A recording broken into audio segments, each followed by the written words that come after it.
Bu Dia, Bu Dia kan anaknya juga merasakan ya. Apa yang mau disampaikan sama Pak Dirjen?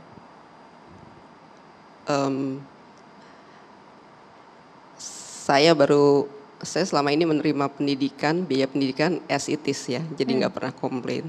Tapi waktu melihat data bahwa pendidikan di Indonesia itu salah satu yang paling mahal, saya jadi kaget juga gitu. Dan selama ini saya berpikir kalau menyekolahkan anak ke luar negeri, misalnya ke Malaysia itu jauh lebih mahal gitu ya. Tapi kalau tadi melihat datanya demikian, jadi berpikir-pikir juga gitu. Jadi jangan sampai mungkin kita kayak dunia medis gitu. Banyak orang berobat ke luar negeri daripada di negeri sendiri gitu. Walaupun kalau untuk pendidikan sih nggak apa-apa ya. Maksudnya sekolah di luar negeri nggak apa-apa gitu. Ya mungkin harapan saya adalah biaya pendidikan bisa lebih diakses untuk lebih banyak orang gitu ya. Bagaimana supaya bisa lebih banyak diakses, Mas Dede akan jelaskan, termasuk juga Prof. Nizam, sesaat lagi tetap bersama kami. Kita lanjutkan nih, ada Komisi 10, tadi udah mau komentar, silakan. Terima kasih, iya Pak Nizam tadi sudah menyampaikan dengan baik, memang benar kalau berbicara amanat undang-undang kan 20% anggaran pendidikan. Tapi ternyata kecil banget tadi. Memang benar, jadi dari 500 triliun sekian kurang lebih, itu hampir 70%-nya itu turun ke daerah berupa yang namanya DAU dan DAK pendidikan, fungsi pendidikan. Ya, mestinya daerah juga mengalokasikan 20% supaya nambah. Tapi pada realitanya yang 20% ini sudah dianggap 20%-nya daerah. Paling daerah hanya nambah mungkin hanya 5%, maksimal juga 10% ya. Itu yang menyebabkan akhirnya alokasi anggaran tidak terdistribusi dengan baik.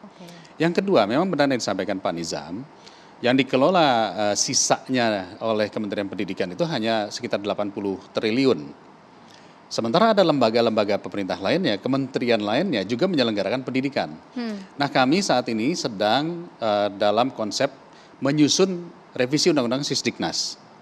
Di mana di dalamnya kita ingin kembalikan semangat 20% amanat itu untuk benar-benar pendidikan. Jadi bukan hanya sekedar pembiayaan pendidikan, tapi peningkatan kualitas pendidikan. Karena begini, tadi sudah kita bicarakan, yang menjadi masalah ini bukannya sekolah-sekolah yang dibiayai oleh negerinya. Tetapi sekolah-sekolah yang kebetulan ada di swasta, itu memang mahal. Yang dirasakan oleh Bu Dia tadi. Betul ya.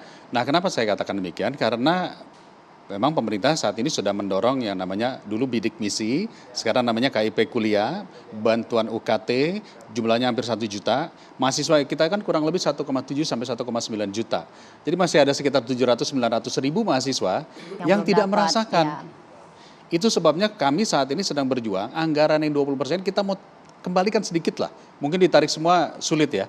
Kembalikan sedikit untuk mendorong itu tadi biaya tambahan untuk KIP-nya atau PIP-nya buat masyarakat Indonesia yang saat ini masih tidak mendapatkan kesempatan untuk mendapatkan pembiayaan yang murah. Mungkin Prof. Hitung-hitungannya kalau dari ekonomi. 500 triliun itu mahasiswa kita tidak banyak ya. Kalau SD SMP kan 40 juta kira-kira ya. Itu rata-rata itu belasan juta per siswa. Itu kelompok paling tinggi di dunia, nggak ada. Tapi kan diecer-ecer kemana-mana. Jadi susah.